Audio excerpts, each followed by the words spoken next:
The Fraud of Spiritual Perfection. A Zen story to set you free right now. A cold, tight, block-like numbness is sitting directly behind your breastbone. A silent and heavily guarded weight that forms whenever you try to force your internal chaos into an appearance of absolute serenity. You are resting in the darkness, yet your mind is operating with a sharp, exhausting vigilance, continuously monitoring your breathing and tracking your thoughts to ensure no vulnerability slips through the cracks of your composed exterior. It is the profound isolation of spiritual perfectionism, the secret shame of pretending to be entirely grounded, wise, and emotionally unshakable for the people in your life, while privately feeling deeply fractured, anxious, and lost in the shadows. You feel a persistent dread that if you let down your guard for even a single second, the immaculate architecture of your calm persona will crumble, exposing you as an absolute fraud who cannot practice what they preach.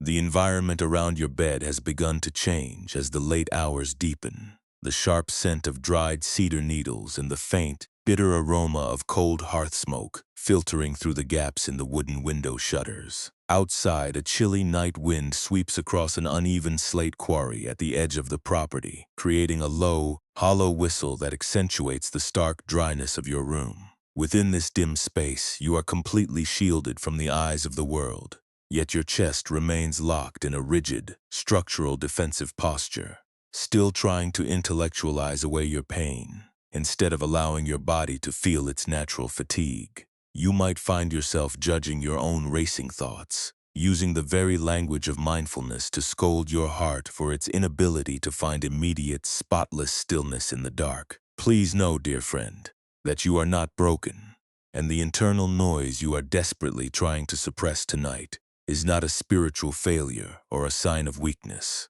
What you are feeling is the natural exhaustion of a sensitive mind that has choked its own air vents with an excess of high expectations, trying to maintain a pristine facade while the raw material of your humanity is crying out for space. Tonight, we will not force your mind to be silent, nor will we demand that you perform a flawless display of meditative composure to deserve your rest. We are not here to judge the presence of your anxiety or to evaluate how well you are letting go of your daytime stress. Instead, we are simply inviting that cold block behind your sternum to yield its density, allowing the bed to take over the total responsibility of holding you up. This performative calmness you carry reveals a profound and painful paradox. The more aggressively you use spiritual concepts to shield yourself from your raw emotional truth, the more deeply you separate your heart from the baseline of true peace. The intellect falsely tells you that if you can just understand your patterns perfectly or maintain an unshakable exterior, you will finally achieve the enlightenment required to be safe. But Buddhist insight offers a surprising and liberating truth, reminding us that the vastness of your true presence is inherently spacious enough to contain both the smoke of your confusion and the clear air of your clarity simultaneously, without requiring a flawless performance. Your fundamental awareness does not need to look serene to be whole. It is an open sky that effortlessly holds the storm without needing to polish its blue depth. Right now, if it feels right, take a slow breath, letting the dry, cool air expand the tight framework of your ribs without forcing a perfect depth or a specific rhythm. There is no need to change your emotional state in this exact moment, and absolutely nothing is required of you now, except to acknowledge the sheer exhaustion of pretending to be okay. Maybe you have felt this too, this exhausting split between the wise persona you show to the world and the chaotic reality you experience in secret, but you are safe enough to soften the rigid scaffolding behind your breastbone right now. You do not have to solve your whole life tonight, nor do you need to figure out how to harmonize your inner contradictions before your head is permitted to sink into the dark. The spacious reality of the evening has no standards for you to meet, leaving you entirely free to step down from the stage of your own enlightenment. Imagine for a moment a heavy, cast-iron incense burner sitting on a cold stone tile in a forgotten corner of a temple hall, its dark, metallic frame shaped with intricate ventilation holes, designed to let the fragrant smoke rise toward the rafters. Over decades of constant use, these delicate air vents have become completely choked and encrusted with a thick, glassy layer of cold resin and dense, unmoving gray ash from past offerings. Because the openings are blocked, the air can no longer circulate through the iron basin, causing the hidden ember at its core to suffocate under its own residue, filling the chamber with a bitter, stagnant smoke that cannot find its way out. The burner looks perfectly solid, ornate, and traditional from the outside, yet its internal space is drowning in the very material it was meant to transform.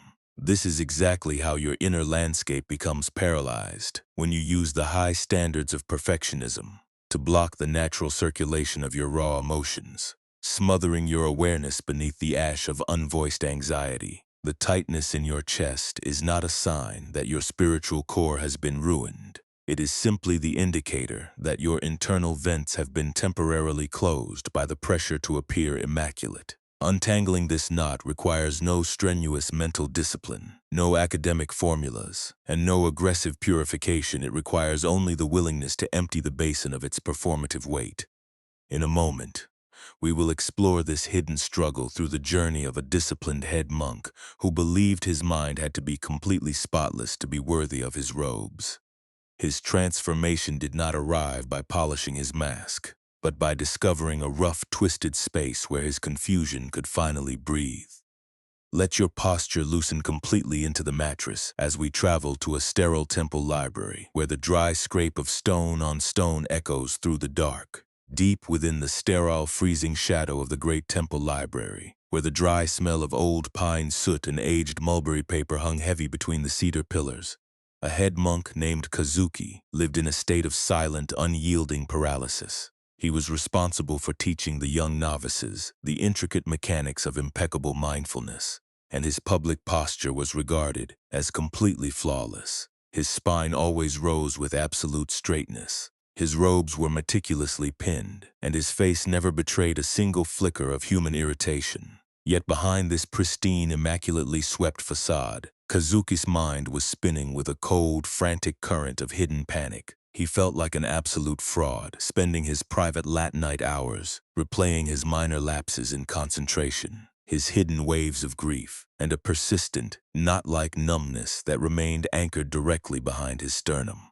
He was terrified that if anyone saw the chaotic, unpolished thoughts running through his awareness, the entire architecture of his spiritual authority would disintegrate. The physical focus of his secret shame tonight was a flat, ancient stone ink slab traditionally carved from a dark slate found in the high northern cliffs. This old inkstone, worn smooth by generations of scholars, had a small, shallow basin at one end meant to hold water, while a stick of solid pine soot ink was ground against its surface to create a thick, reflective liquid for writing. Kazuki had been tasked with transcribing a series of pristine, symmetrical verses on the nature of pure clarity for the upcoming autumn festival. He sat cross-legged at his low desk, his shoulders locked into a rigid scaffolding, using a slow circular motion to press the inkstick against the wet slate. But this particular ink slab possessed a hidden, microscopic fracture running right through the dark grain of its basin, a structural seam that could not be seen from the outside, but continuously allowed the water to slowly, silently seep away into the porous timber of the desk below. Every time Kazuki poured a fresh, measured drop of water onto the stone and began to grind the ink with a perfectly disciplined gesture, the pool would mysteriously shallow out, leaving the pigment dry, sticky, and completely unable to flow onto his calligraphy brush. The harder he pressed his fingers against the stone, and the more aggressively he tried to maintain an impeccable, unbothered posture, the faster the water disappeared, leaving his paper completely blank and his mind locked in a tight loop of self-blame. He viewed the dry, scraping friction of the inkstone as a direct reflection of his own spiritual bankruptcy, a sign that his internal chaos was actively ruining the sacred medium. As the midnight chill deepened, making the drafty shutters rattle with a low, hollow whistle, Kazuki felt an intense pressure clamping down behind his eyes, his breath becoming shallow and guarded. As he stared at the dry, black smear on the slate, he was so absorbed in trying to force the ink into compliance that he did not hear the slow, irregular shuffle of Master Jochu, an old, eccentric temple gardener who had spent 40 years maintaining the grounds without ever giving a single lecture on philosophy. Jochu wore a rough, unlined hemp vest that smelled of damp soil and wet thatch. His fingernails permanently stained a deep charcoal gray from working directly with the uncarved earth. Without offering an introductory phrase or examining the half-finished calligraphy on the desk, Jochu stepped directly into the small circle of lamp glow. He did not ask Kazuki why his verse was delayed, nor did he offer any advice on how to improve his posture. Instead, the old gardener reached down with his rough, soil-stained palm and picked up the leaking ink slab, tilting it slightly to let the remaining black residue slide away into a waste bucket. He then walked slowly over to the open sliding screen that looked out onto the central courtyard of the temple archive. Outside, the autumn wind was tossing dead willow leaves and tangled strands of wild bracken across the unpaved ground, creating a messy, unpredictable dance that defied the neat geometry of the stone walkways. Jochu did not grab a broom to sweep the area, nor did he show any anxiety over the lack of order in the courtyard. Instead, he simply knelt by the low veranda edge and placed the cracked ink slab flat on the bare, damp earth beneath a wild persimmon tree, letting the unpolished soil touch the underside of the stone. The old man reached into his vest pocket and pulled out a small, uncarved chunk of raw white clay he had dug from the slate quarry earlier that afternoon. Without any tool, he pressed a soft piece of this damp earth directly into the microscopic fracture on the underside of the ink slab, not trying to polish the stone or make it look pristine, but simply sealing the leak with a layer of rough, unrefined mud. He then poured a splash of plain, unmeasured well water into the basin from a bamboo flask, letting it fill the dark slate to the very brim. Jochu turned his weathered face toward Kazuki, his eyes entirely relaxed in the shadow of his straw hat, holding no trace of expectation or evaluation. He pointed a calloused thumb toward the wild, wind-tossed courtyard and spoke in a low, gravelly cadence that seemed to cut straight through the head monk's intellectual defense. Why do you exhaust your spirit trying to build a stone fountain that never leaks, when the wide earth beneath your feet already knows exactly how to hold the water? Kazuki looked down at the mud-sealed inkstone resting in the grass, the simple, unvarnished reality of the scene making him realize how many years he had spent trying to force his own cracked, human heart to look like an unblemished monument. A sudden wave of deep emotional recognition washed behind his breastbone, causing the rigid scaffolding of his performative calmness to collapse entirely into the dark, leaving him sitting in a vast, drafty room that no longer required him to look enlightened to be safe. The dry, scraping friction of that empty ink slab resting on a cracked timber desk is not a lesson telling us to completely suppress our human feelings, nor is it asking us to become cold, unmoving statues who have managed to eradicate every drop of internal conflict. It is revealing something infinitely quieter about the way we turn our spiritual aspirations into a weapon against our own vulnerability, and how we can stop hiding our cracked interiors behind a wall of forced composure. The cold numbness you feel behind your breastbone tonight is exactly like Kazuki's frantic circular rubbing in the freezing library. It is the emotional manifestation of a hidden attachment, the deep-seated habit of believing that your primary worth is dependent on presenting an immaculate, perfectly aligned exterior to the world, pinning down your natural chaos with the heavy weights of expectation just to feel safe from judgment. True Buddhist wisdom helps us look right into the center of this performative exhaustion, translating what is traditionally called suffering into the simple emotional vocabulary of our nightly struggles. The true burden is not the mere existence of your anxious thoughts, your temporary waves of sadness, or the real emotional fatigue that comes from living a complicated life in a demanding world. Those are natural, ever-changing conditions, just like the wild wind tossing the unbrushed bracken across the courtyard floor. The true suffering arises from the way your contemporary mind holds those conditions, the desperate, exhausting craving for an absolute certainty that does not exist, and the unconscious habit of using your spiritual knowledge to judge your own unpolished human nature. We falsely believe that if we can just intellectualize our pain perfectly or maintain an unshakable facade, we can somehow bypass the raw discomfort of simply being alive. When you spend your late night hours scolding yourself for your inability to quiet your mind, or feeling an acute sense of shame because your internal landscape feels messy compared to a serene ideal, you are independently adding a second wound to the first. The first wound is simply the reality that your body is tired, your mind is active, and your nervous system is carrying the accumulated stress of your daytime survival. The second wound is what your own intellect manufactures when it takes that initial confusion and labels it as a profound failure of mindfulness, treating your anxiety as a personal defect that must be aggressively corrected before dawn. You take the high standards of an idealized composure and use them to choke your own internal air vents, drowning your awareness beneath the heavy ash of self-criticism. This story is showing us a way to stop that internal violence, demonstrating that a rigid heart will always paralyze its own circulation when it tries to force an unyielding perfection onto a porous reality. True awareness, when stripped of all performative pretense and academic vocabulary, is simply the willingness to step down from the stage of your own enlightenment and let the cracked slate of your heart touch the damp earth below. When Kazuki realized the inkstone was leaking, his immediate instinct was to press harder and force his posture into a tighter alignment, believing that his own clumsy nature was the source of the flaw. Wisdom is acting like the old gardener who does not attempt to grind a brand new, seamless monument out of the slate, but instead introduces a simple, rough handful of raw white clay to seal the seam from underneath. It is the realization that your true nature is not an artificial fountain that must never leak, but a vast, accommodating ground that is already inherently spacious enough to hold your confusion and your clarity together in the same basket. The moment you pause the frantic effort to appear completely grounded, the rigid scaffolding behind your sternum naturally begins to yield its density.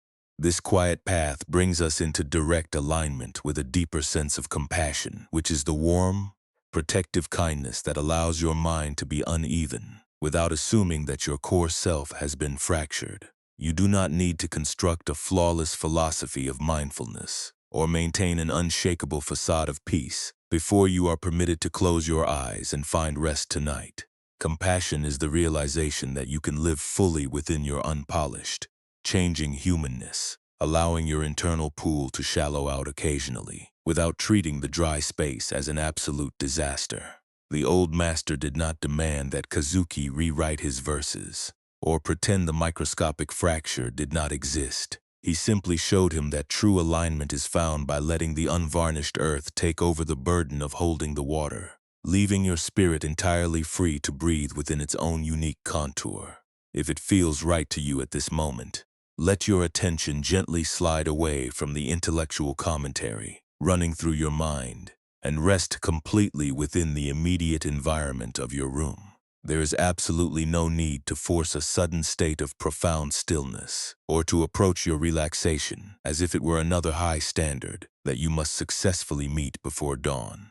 You are simply a tired human being, allowing your physical frame to settle against the mattress, permitting the underlying structures of the bed to take over the total responsibility of holding you up. Perhaps you might begin by tuning into the slow, organic movement of your breath, observing the slight, cool entry of air at your nostrils and the quiet, heavy release that follows each unhurried cycle. As you exhale, you might allow the cold, tight muscles across your upper chest and behind your breastbone to yield their structural grip, even just a fraction of an inch. There is no need to aggressively strip away the tension or to scold your body for maintaining its defensive posture, for even the simple act of noticing the compression is completely enough to initiate a softening. If you feel a heavy, persistent sensation of being watched or evaluated by your own internal critic, do not try to fix it, and do not judge your heart for its inability to find immediate peace. Just let that tight pressure exist within the wide, spacious cradle of your awareness, recognizing that this knot is merely the place where your nervous system has been storing the accumulated weights of old perfectionism. Perhaps as you rest in this quiet space, a very specific thought about an unresolved responsibility, an unvoiced expectation, or a hidden anxiety will drift into the center of your awareness.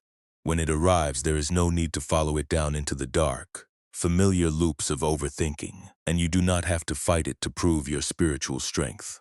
Just let the thought be seen for what it is, imagining it as a dry, black smear on a dark slate ink slab resting on a wooden desk. You might give this recurring emotional pattern a soft internal name, saying to yourself, "This is the old habit of trying to build an immaculate fountain," or "This is the fear of being seen as inadequate by those around me." By naming the pattern without judgment, you are gently creating a small, protective distance between the awareness that observes and the performative persona that passes through. Imagine now that the rigid, internal mask of your performative serenity is beginning to lose its solid, metallic composition. If it feels right, you might visualize this dry wall of sand slowly crumbling away, exposing the soft, cool, and highly receptive soil underneath that requires no effort to maintain. There is no need to force these particles to move at a specific speed, and you can simply watch them drift downward through the dark space of your inner landscape, getting lighter and quieter with every passing breath. Feel the subtle, shifting weight as the pressure pulls away from the surface of your skin, leaving your upper body feeling remarkably empty, porous, and free from the requirement to maintain a flawless posture. With your next long, effortless exhalation, you can choose to place the specific burden you have been carrying tonight directly into the center of that cast iron incense burner we encountered earlier. Picture the dark, resin-choked air vents covering the frame, and let the imagery change in its own time as you gently empty the basin of its accumulated gray ash. You do not need to do any of the active work of scrubbing, polishing, or cleaning the surface. You can simply watch the hidden vents open up naturally as the cold residue falls away into the dark, letting the empty iron vessel rest on the slate tile in perfect, unlit silence. Sense the deep relief that arrives when the burner stops trying to produce fragrance, letting go of the entire project of spiritual evaluation and leaving the hollow chamber to find its own unbothered equilibrium. There is no promise that your internal chaos will completely dissolve into the air tonight, and there is no requirement to experience a sudden, dramatic breakthrough of emotional healing before you are allowed to close your eyes. The intention behind this gentle inner practice is simply to help you inhabit your own skeleton with a little less friction, showing your nervous system that it is entirely safe to step down from the stage of your own enlightenment for the next few hours. You can return to this soft, downward softening whenever you notice your mind being pulled back into the cold libraries of historical obligation, or you can simply let the visualization fade completely from your thoughts, returning your focus to the simple, physical reality of the cool air expanding your ribcage. Your life does not belong to an idealized blueprint of perfection, and your validity as a living presence is not dependent on your ability to fix every uneven contour of your mind. As the heavy weights of expectation are set down onto the wood, the space that opens up behind your sternum is not a terrifying void, but a soft, luminous freedom that has never forgotten how to breathe for itself. Let your arms and legs grow increasingly heavy, as if you are sinking into a deep bed of damp soil that grows completely undisturbed by the names written in old books. But there is still a deeper transformation waiting to reveal itself, a shift that moves from the softening of the slate to the complete acceptance of your own natural, twisted shape. Now let this high mountain wisdom come slightly closer to your contemporary heart as we prepare to look at a second, deeper journey that took place within an old shrine filled with the scent of wild pine and wind-scoured stone. 3 seasons after the mud-sealed ink slab had been left to rest beneath the persimmon tree, Kazuki walked far beyond the manicured perimeters of the great monastery, climbing a steep, narrow trail that wound upward through an uneven slate quarry toward the high, wind-scored ridges. Despite the profound recognition he had found during the autumn, a lingering, cold friction still nested within his throat, a persistent, hidden fear that his private mind was far too chaotic and untamed to survive without the constant maintenance of his serene facade. He was traveling to a secondary mountain shrine to deliver a fresh bundle of clean reed mats to Venerable Myashin, an elderly nun who lived alone in a draughty, unpainted timber hermitage that clung precariously to the rocky face of the cliffside. The structural focus of Kazuki's journey was a massive, unpeeled pine wood pillar positioned at the outermost corner of the shrine's small veranda, responsible for balancing an immense section of the heavy timber roof. Years earlier, a historic landslide had shifted the slate bedrock beneath the foundation, forcing this primary corner post to warp and twist sideways at an alarming, permanent angle. When Kazuki arrived and dropped his bundle onto the weathered floorboards, his gaze locked instantly onto the distorted timber, his mind experiencing an immediate, instinctual wave of deep aesthetic panic. To his hypervigilant intellect, a pillar that rose at such a lopsided, irregular angle looked like an absolute disaster, a terrifying structural vulnerability that should have collapsed under the weight of the massive overhanging eaves long ago. He stepped inside the dim, cold interior of the hermitage, where the clean, sharp scent of mountain pine resin mingled with the chilly draft, whistling through the gaps in the wooden shutters. There were no immaculate silk cushions or pristine altars. Here the floor was made of rough, unpolished flagstones, and the only sound was the erratic, unpredictable scratching of mountain rats, nesting deep within the dry thatch overhead. Kazuki sat cross-legged on the floor, his posture automatically locking into a rigid, defensive scaffolding as he pointed toward the twisted corner post outside. His voice carried the sharp, defensive friction of a teacher who could not tolerate the presence of invisible error, telling the elderly nun that the pillar was fundamentally compromised, that it defied the traditional laws of geometry, and that it needed to be taken down and planed completely flat before the weight of the winter snow shattered its fibers. Mayashin, whose weathered face held the deep, quiet lines of a woman who had spent 40 winters listening to the high-altitude gales, did not look up from her small clay stove, where she was boiling a bitter tea made of dried dandelion roots. She did not defend the crooked angle of her roof, nor did she express any anxiety over the irregular scratching in the ceiling thatch.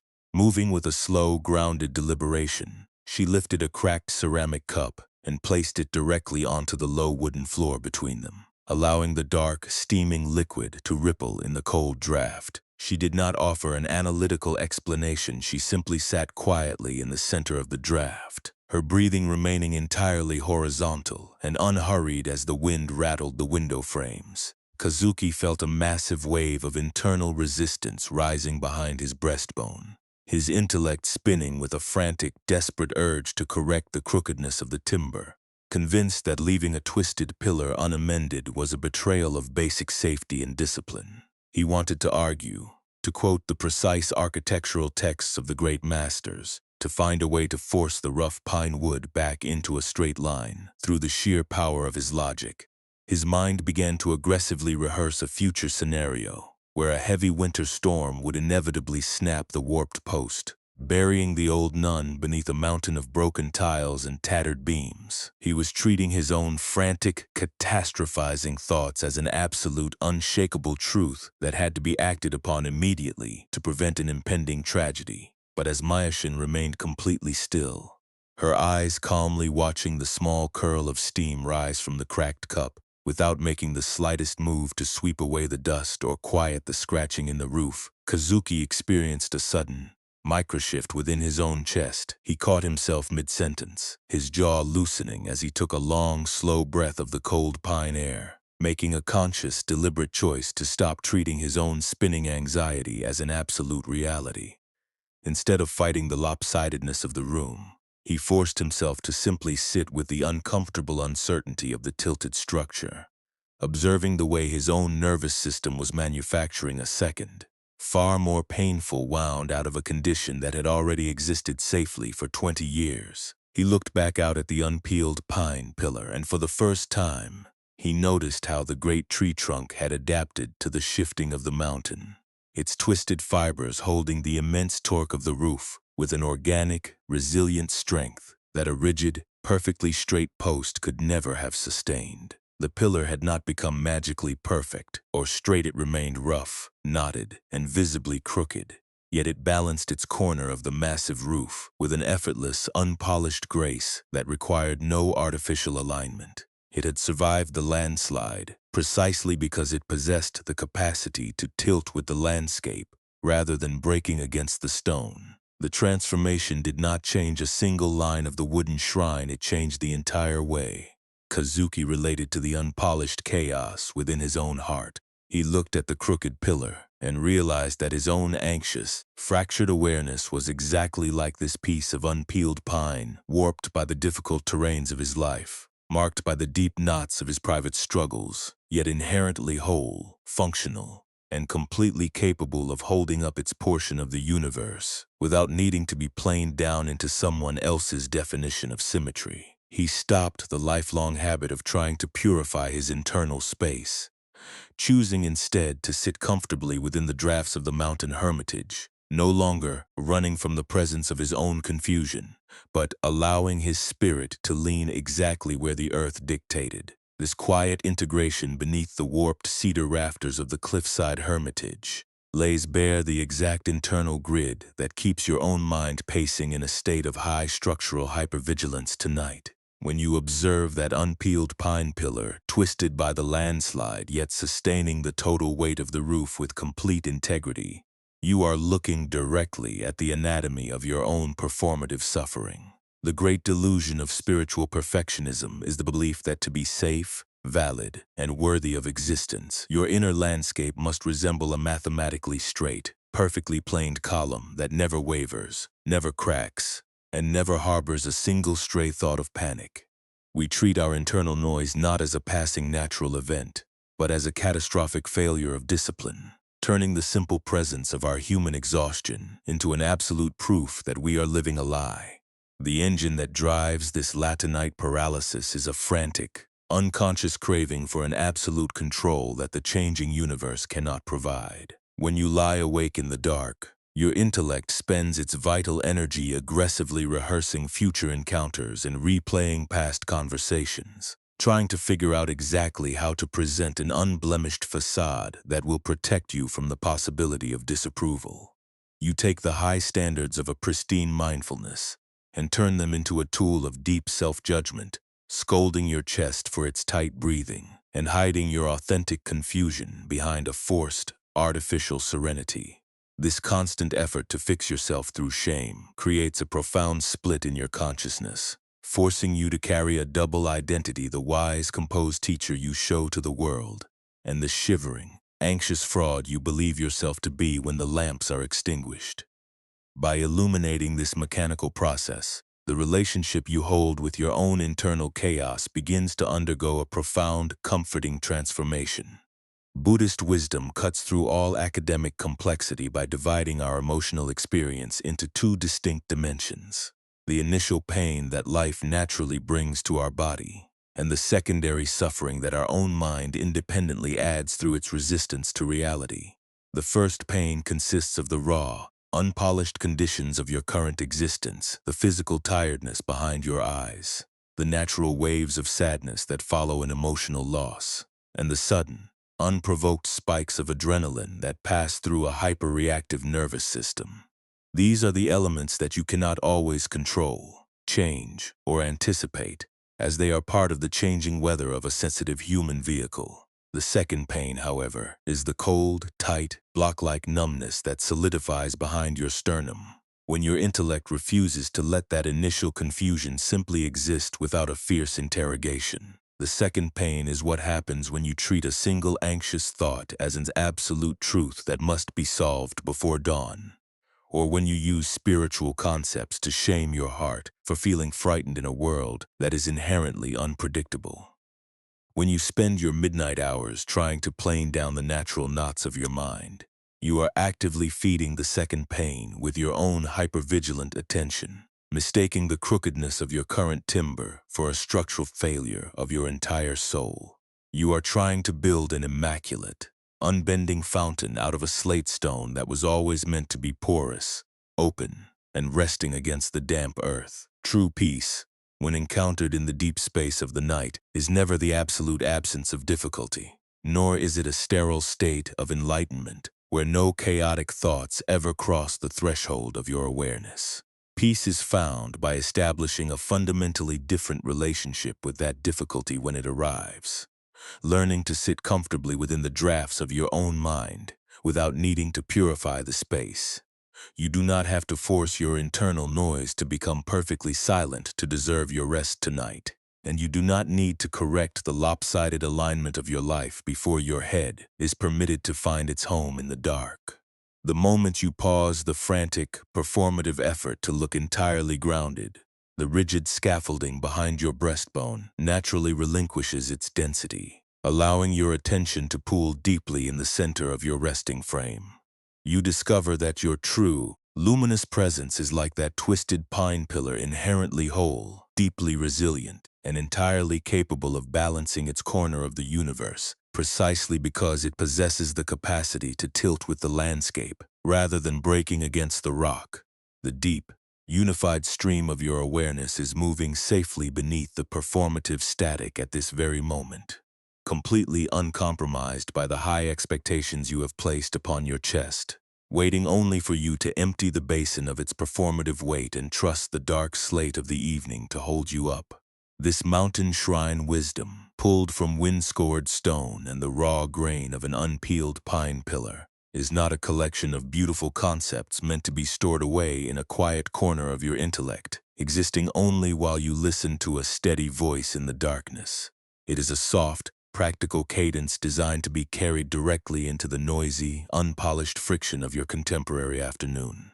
True inner peace is never an elusive, monumental milestone that you master by permanently fixing your entire psychological history. At once it is practiced and reclaimed in the smallest, most ordinary pauses of your daily survival. It is found in that brief, hidden space that opens up between an unexpected question that challenges your authority and the sudden reactive contraction that tightens behind your breastbone before you answer. Think of how frequently the old habit of using a forced, artificial serenity to hide your internal chaos returns to your side during a standard week, masquerading as the frantic urge to check your phone for a reassurance text, or the exhausting effort of smiling brightly while your inner landscape feels completely heavy, fractured, and cold inside. You might notice this rigid armor locking into place when you are lying awake at night, replaying an old mistake or comparing your own lopsided progress with the seemingly immaculate, straight paths of those around you. The mind quickly treats these moments of vulnerability as a catastrophic structural failure, causing you to feel profoundly behind in life, as if you are a fraudulent actor who has failed to master the very lessons of grounding you so desperately try to project. We live in an accelerated environment that continuously pushes us to present an unblemished, symmetrical facade to the world, leaving many of us feeling deeply anxious and invisible beneath the weight of our own high expectations. Out of a fear of being seen as inadequate or chaotic, you might try to micromanage every detail of an unpredictable relationship or fear a future transition.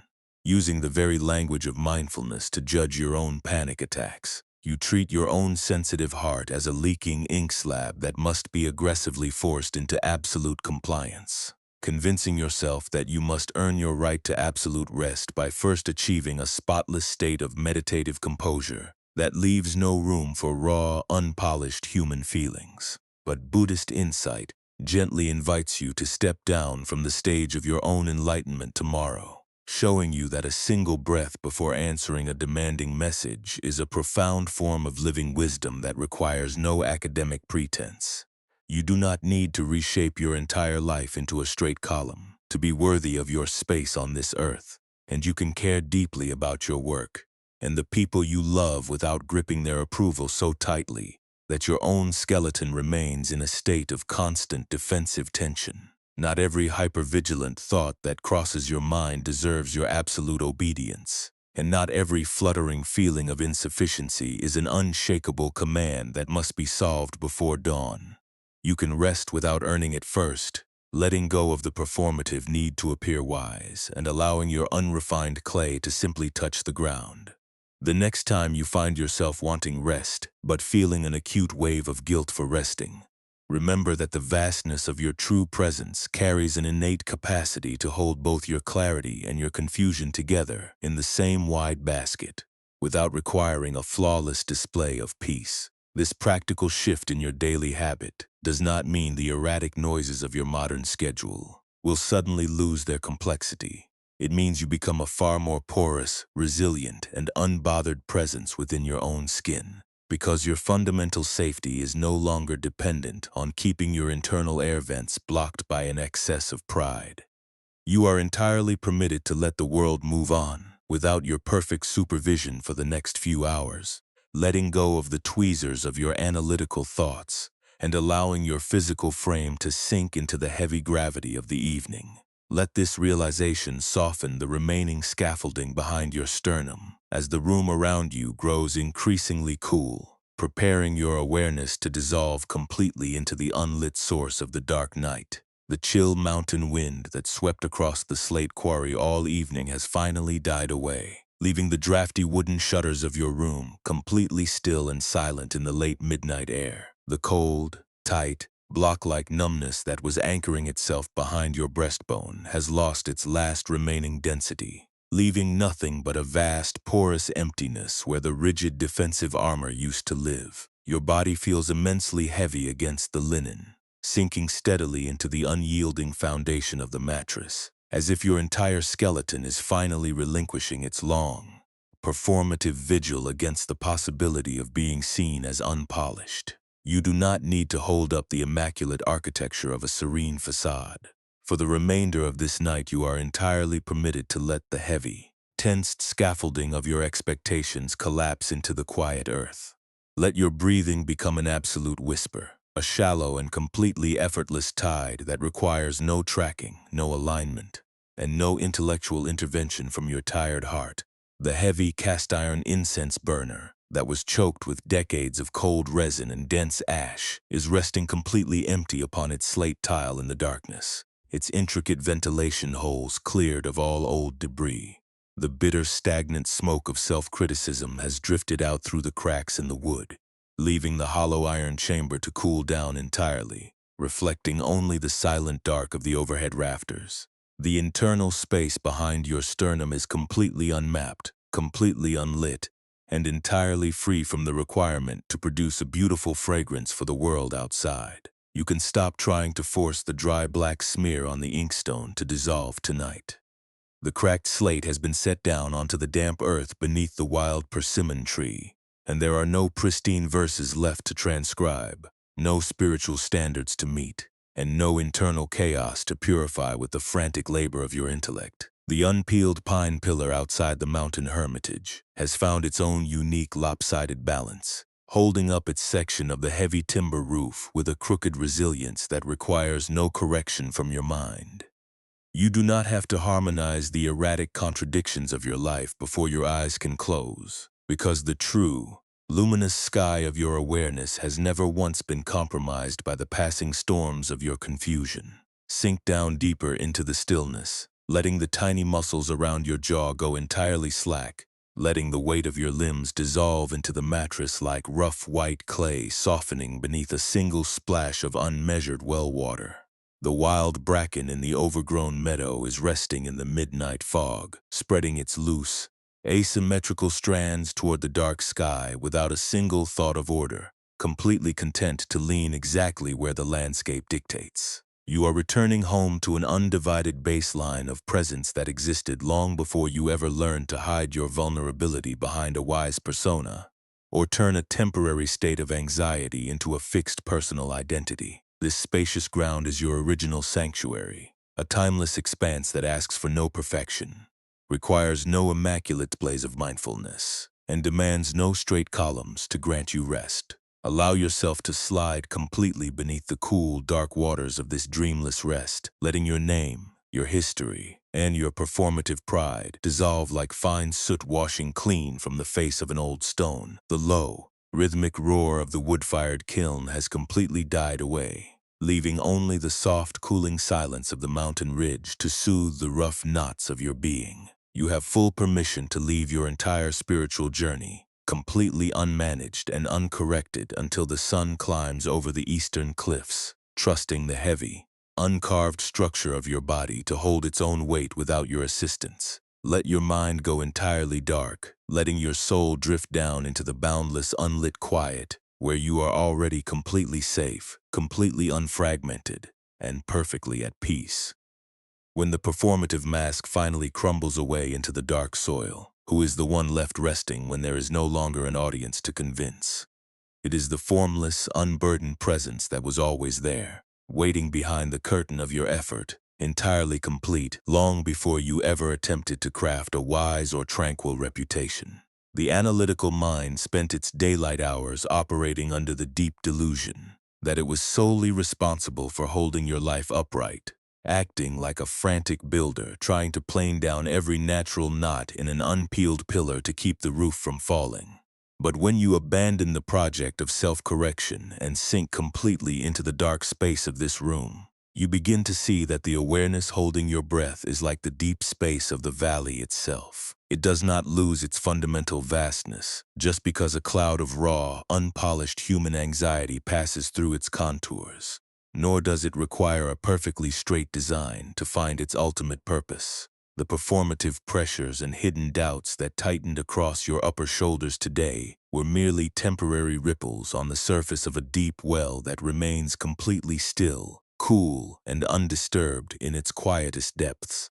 When you allow the frantic necessity of continuous checking and spiritual optimization to drop away into the shadows, you are not failing your discipline. You are finally offering your heart the only true compassion it can ever receive. A mind that is locked in a state of high structural hypervigilance can only repeat the rigid, exhausting loops of the past, using the same old weights of shame to force a wild, living nature into an artificial mold. By choosing to step down from the stage of your own enlightenment, for the remainder of this night, you are allowing the dry slate of your mind to touch the damp earth of your real feelings, letting the defensive edges soften naturally at their own biological pace.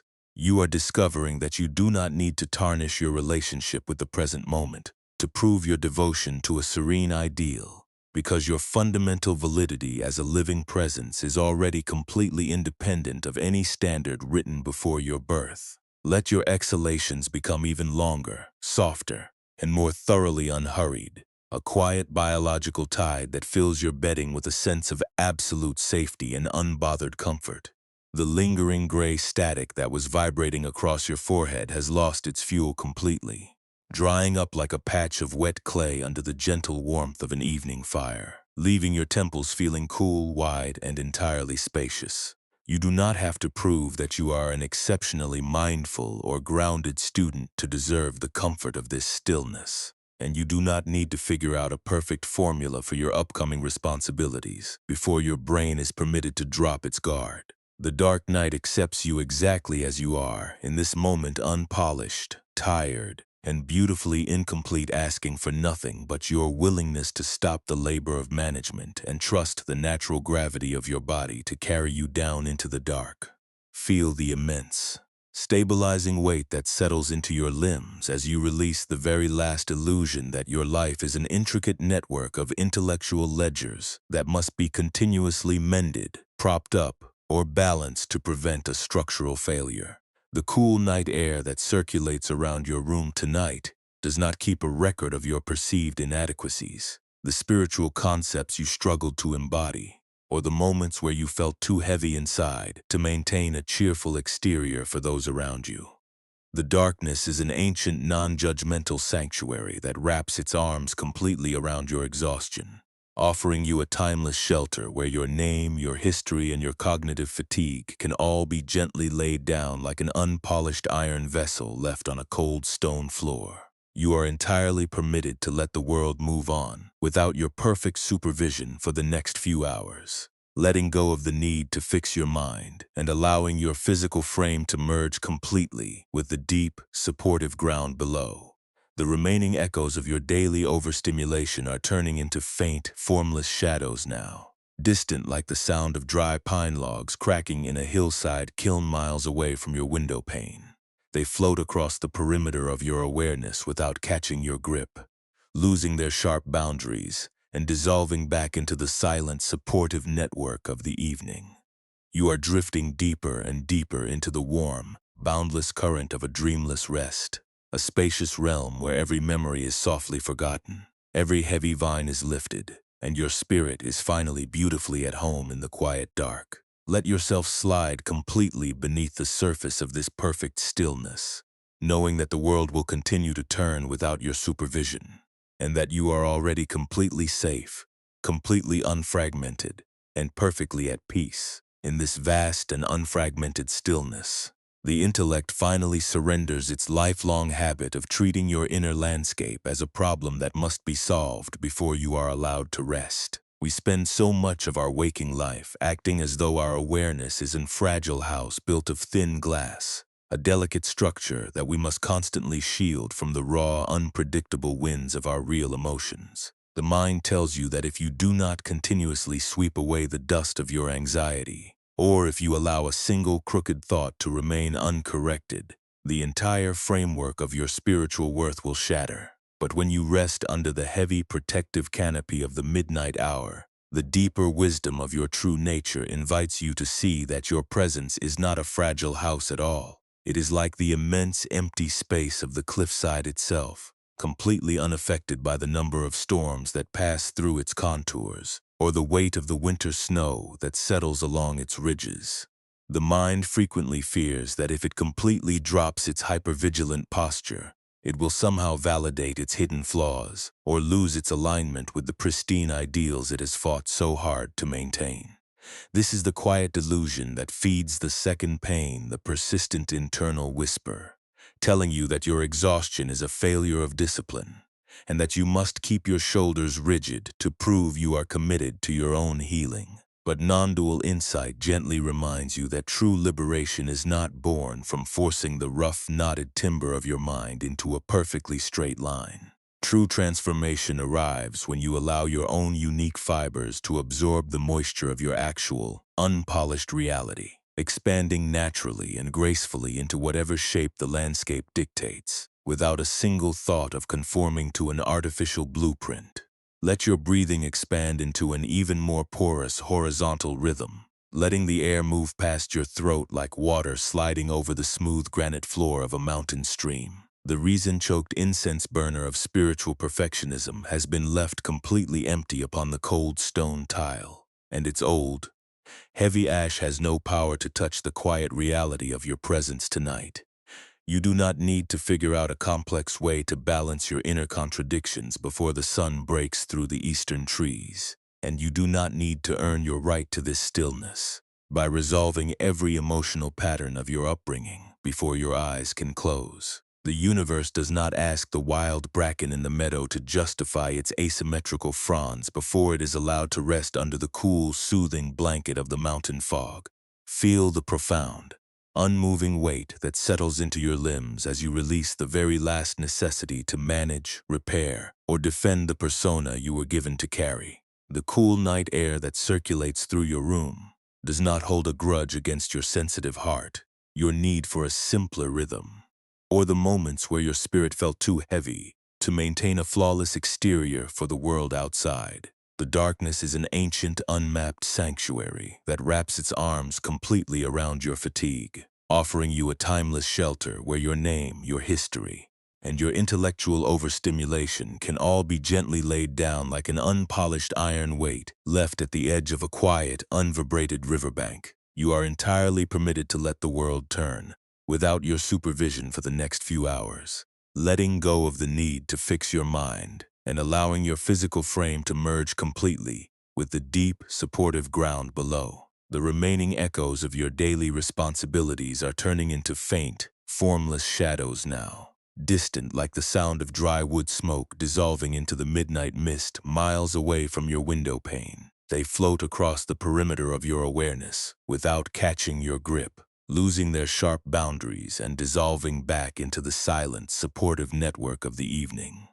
You are drifting deeper and deeper into the warm, boundless current of a dreamless rest, a spacious realm where every memory is softly forgotten, every heavy weight is lifted, and your spirit is finally beautifully at home in the quiet dark. Let yourself slide completely beneath the surface of this perfect stillness, knowing that the world will continue to turn without your supervision, and that you are already completely safe, completely unfragmented, and perfectly at peace. This perfect peace is not an artificial state that you must build piece by piece through an act of intense mental discipline, but the natural, unadorned baseline of your awareness when it is finally permitted to drop its performative guard.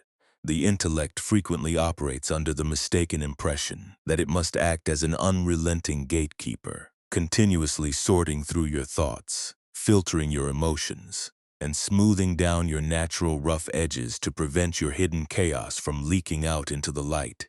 It tells you that if you do not maintain an unyielding vigilance, the entire structure of your life will crumble into a state of irrecoverable disorder. But when you rest quietly in the deep sanctuary of this room, you begin to see that the vast sky of your presence does not lose its fundamental clarity just because a heavy mist of human exhaustion has settled over the valley for a few hours. The fog does not redefine the mountain, nor does it permanently alter the deep bedrock beneath the grass. It is simply a passing natural condition, a temporary accumulation of old moisture that gracefully dissolves when you stop trying to fight the weather with your own willpower.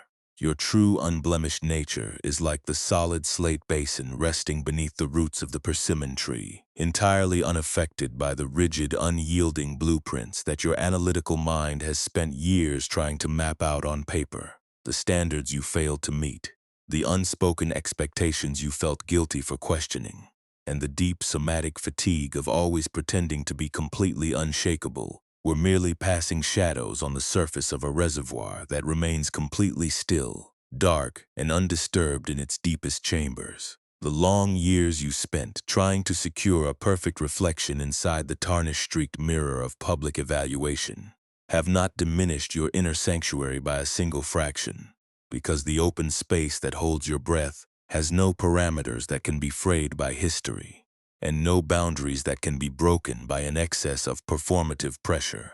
When you allow the frantic necessity of continuous self-optimization to drop away into the darkness, you are not abandoning your practice, you are finally offering your heart the only true healing it can ever receive. A mind that is locked in a state of high structural tension can only repeat the rigid, defensive patterns of its past, using the same old weights of shame to force a vibrant, living presence into an artificial mold. By choosing to step out of that hypervigilant loop for the remainder of this night, you are allowing the unrefined clay of your life to soak in the gentle moisture of an unconditional acceptance, letting the defensive edges of your identity soften naturally at their own organic pace.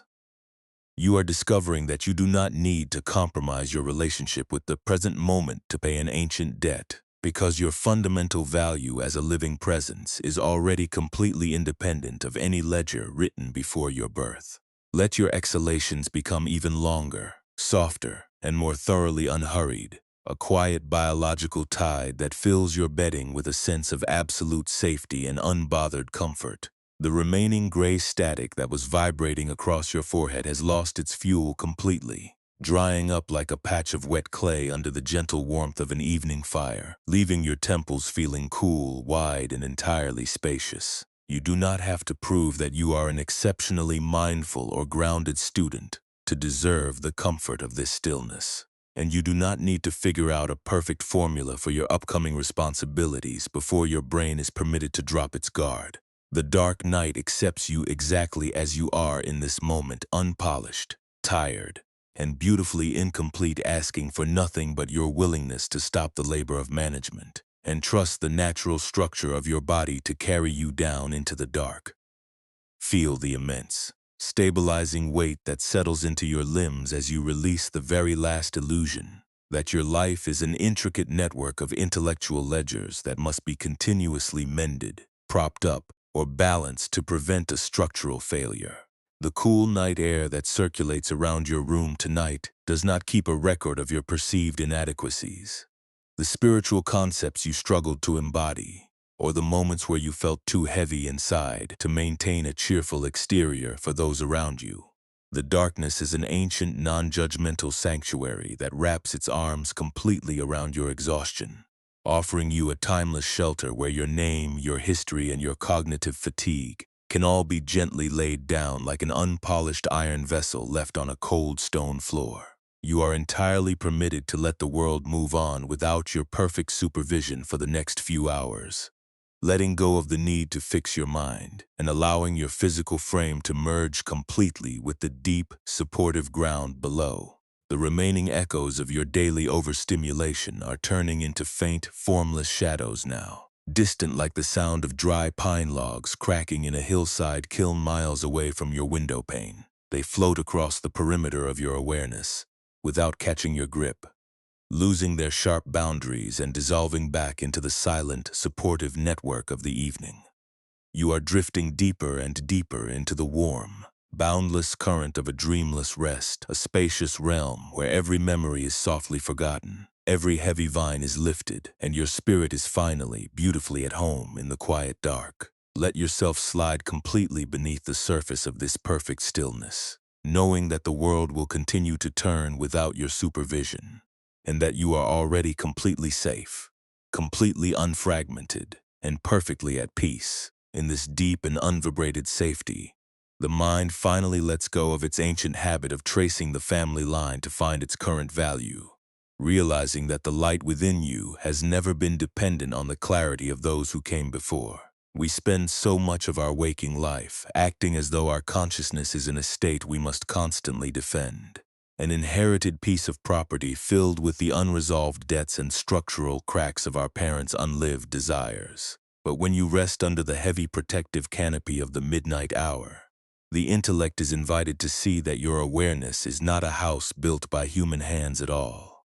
It is like the immense empty space of the valley itself, completely unaffected by the number of generational storms that have passed through its contours, or the weight of the timber that has been felled along its ridges. The mind frequently fears that if it completely drops its hypervigilant posture, it will somehow validate the criticisms of the past, or lose its alignment with the people it loves. This is the quiet delusion that feeds the second pain, the persistent internal whisper, telling you that your exhaustion is a failure of loyalty, and that you must keep your muscles rigid to prove you care. But Buddhist insight gently reminds you that true honor is not born from copying the defensive, tightly curled posture of an old scroll. True liberation arrives when you allow your own unique fibers to absorb the moisture of the present moment, expanding naturally and gracefully into whatever shape the fire of your own life dictates, without a single thought of conforming to a rigid ancestral blueprint. Let your breathing expand into an even more porous, horizontal rhythm, letting the air move past your throat like water sliding over the smooth granite floor of a valley stream. The tarnish-streaked mirror frame of familial perfectionism has been laid completely flat upon the dark cedar wood, and its cloudy, distorted reflections have no power to touch the quiet reality of your presence tonight. You do not need to figure out a complex way to balance your family's expectations before the sun breaks through the eastern trees, and you do not need to earn your right to this stillness by resolving every emotional pattern of your upbringing before your eyes can close. The universe does not ask the wild bracken in the meadow to justify its asymmetrical fronds before it is allowed to rest under the cool, soothing blanket of the mountain fog.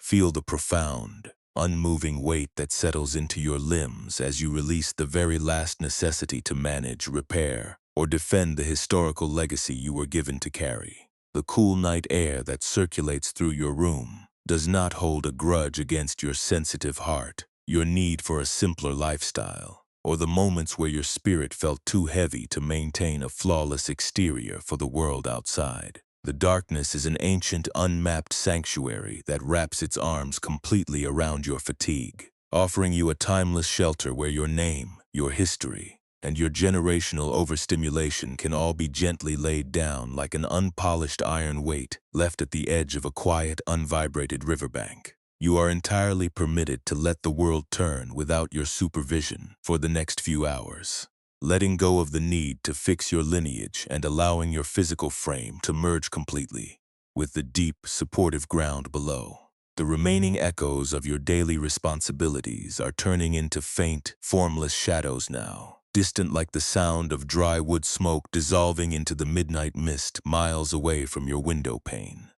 They float across the perimeter of your awareness without catching your grip, losing their sharp boundaries and dissolving back into the silent, supportive network of the evening. You are drifting deeper and deeper into the warm, boundless current of a dreamless rest, a spacious realm where every memory is softly forgotten. Every heavy weight is lifted, and your spirit is finally, beautifully at home in the quiet dark. Let yourself slide completely beneath the surface of this perfect stillness, knowing that the world will continue to turn without your supervision, and that you are already completely safe, completely unfragmented, and perfectly at peace.